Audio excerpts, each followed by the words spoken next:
Yo, what's going on, guys? Noah here. Today bringing you another video. It's been a hot minute since I've uploaded, and today I'm going to be uploading a video that I've been wanting to do for a while. I've posted on my community tab multiple times in, the last year or so about the possibility of me doing storytime videos, and if you guys would enjoy them. I also made it clear that these would not be animated because I'm not an animator, and I don't feel like paying somebody $800 per video. So, with that being said, a lot of you guys actually were really cool with the idea, and you wanted to do this, and a couple of you guys even said that you guys stand these kind of videos in your household, and I love that. Shout out to Lexi for that. I still remember that. I don't know why. That's just one that I remember like distinctly about all those community posts. But if you guys haven't guessed by now, that's what I'm going to be doing in this video. I'm going to be giving you guys my first ever storytime video. This is going to be an interesting one, but I hope you guys are excited to hear this one. So let's get into it. A lifetime in repeat.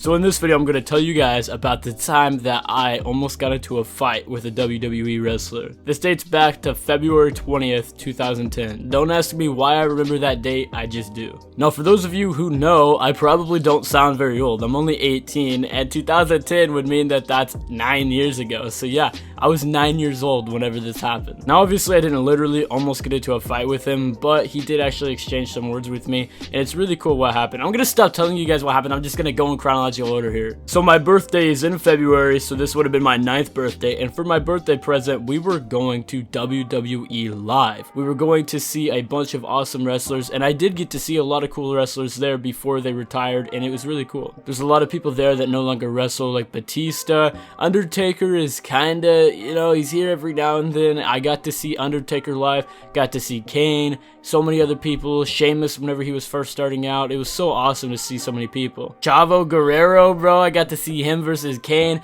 I got to see The Miz and Big Show whenever they were a tag team back in the day, Show Miz, whenever they were tag champs. I got to see all of those iconic teams. And this was back whenever the live shows were actually really packed, like they actually had really cool cards. Nowadays, live shows only go for about 2 hours, and it's just kind of a basic title match at the end that whoever holds the title is going to win because they're not going to give it up at a live show. But back then, they didn't do that. They just had cool matches at the end where it wasn't a predictable finish, it wasn't a part of a WrestleMania storyline. They just kind of did whatever that night, and I really miss that because I've been to live shows here recently and they just go with the same generic feuds that they've been doing on TV. They don't just throw people together and show us something we haven't seen yet. I remember whenever I was there, the main event was a 6-man tag match. It was John Cena, Randy Orton, Sheamus, Batista, The Undertaker, and somebody else. Honestly, now that I think about it, it may have been Wade Barrett back whenever he was doing the Nexus run, or right before Nexus, maybe right after Nexus, I don't remember, but it might have been Wade Barrett now that I think about it. That was the main event card, and it was a very good match. I can't remember which team won, but it was just cool to see all of those iconic superstars.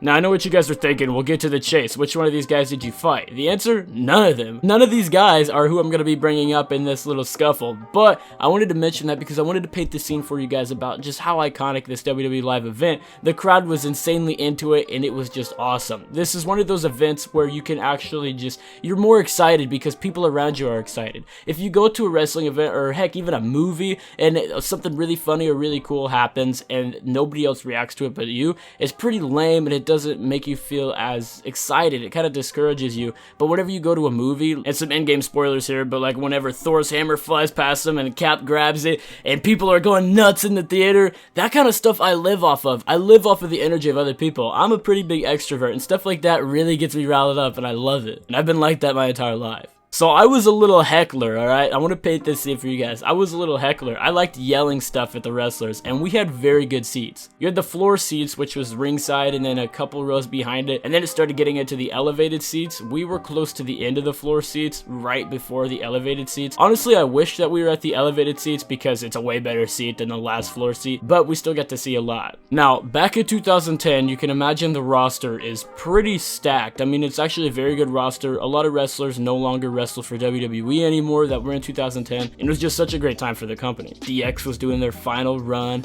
Undertaker was still wrestling every day, you had a lot of cool mid-carders actually winning titles. It was just fun. I want you guys to think about which wrestler was going to be the one that I argued with. Who was it going to be in the WWE in 2010. This person is still in WWE. They left for a little bit, went to NXT, and then came back up to the main card. Most of you wrestling fans have probably guessed it by now. It's Drew McIntyre. Now this dude is jacked. I mean, he is huge. He always has been, and he is a very scary man. So he's not the type of person you want to pick a fight with. Obviously, this was all banter and good fun, but he was a heel at the time, and so he was really selling it like he was actually mad at me, and I love that. So basically what happened was Drew McIntyre came out and gave a big promo, just a heel speech on why he was the best. Everybody sucks but him, just a basic generic heel speech. He was talking about how the town we were in sucked. That's what they always do. Every time I go to the wrestling events in that specific city, they always trash it, and I love that because everybody in the crowd gets so mad,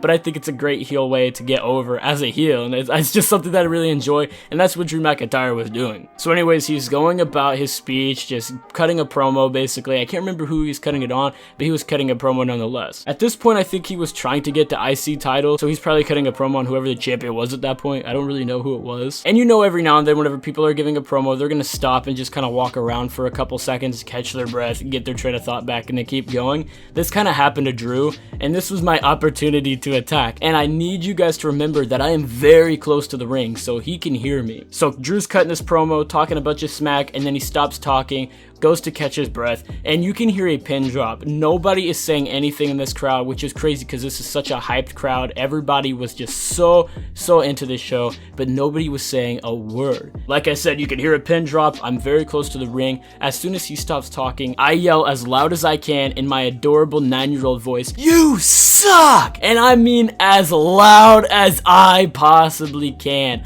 I put every single ounce of my body into that yell, and this dude whips his head, locks eye contact with me, and just looks at me and goes, "I suck." And about that point, everybody in the arena is like, "Yeah, you suck," boo, like just going at him. I triggered a mob of people to attack this man and scream at him and everything, and at that point he was getting flustered because his promo was ruined. Like, everybody was just yelling throughout his promo and stuff. I think he may have gotten it finished, but it wasn't as clean as it would have been if I wouldn't have said anything, and it was just so cool. He went on a rant about like little kids and how they're annoying and this and that, talking about ungrateful fans, and the entire time he kept looking at me. I'm just amazed that he was able to lock eye contact with me. That was just so cool because out of all of the people, he just knew instantly that it was me. My dad was laughing. He thought it was hilarious. The people we were with were laughing. They thought it was hilarious. I thought it was hilarious too. It was just so cool that something like that happened. So we kind of went back and forth, but at that point, after I'd already yelled that, he responded to me. He wasn't able to hear anything else I was saying because everybody else was yelling too, but it was just something cool that happened to me at a very young age. I haven't had any experience quite like that. I have had interactions with WWE superstars since then, and I could talk about them more in another video, but that's all I have for you guys with this story. If you enjoyed the video, please smash that like button, comment down below what you think of the video, and let me know in the comments down below if you guys want me to do more storytime videos like this.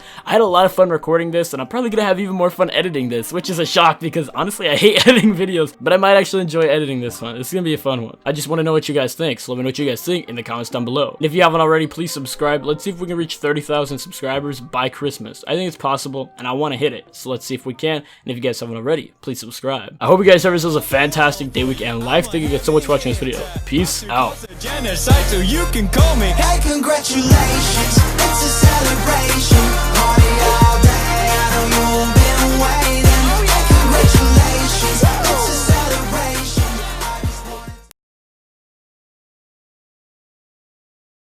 I hope you're dancing in the sky. I hope you say